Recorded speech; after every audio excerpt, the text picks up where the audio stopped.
Jazz No Limit resmi lamar Siska Cole, berlutut bawa cincin hingga banjir ucapan selamat. YouTuber Jazz No Limit resmi melamar sang kekasih, Siska Cole dengan cara super romantis.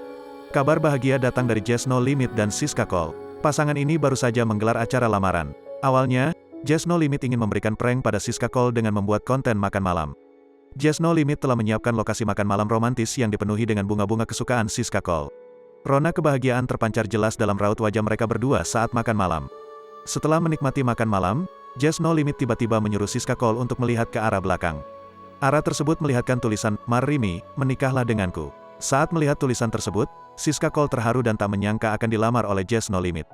Lebih lanjut, YouTuber berusia 26 tahun itu langsung berlutut di depan Siska Cole dan melamarnya. Kemudian, menyematkan cincin ke jari manis sang kekasih. Dalam unggahan terbaru di Instagram, Jazz No Limit juga membagikan sederet potret saat melamar Siska Cole. Tanggal 16 Juni tahun 2022, Mer dan Mrs. No Limit, tulis Jazz No Limit dalam caption. Rekan artis pun turut memberikan ucapan selamat untuk lamaran Jazz No Limit dan Siska Cole di unggahan itu. Dari Natasha Wilona, Fadil Jaidi, Jerome Pauline, Arif Muhammad hingga Griti Geta.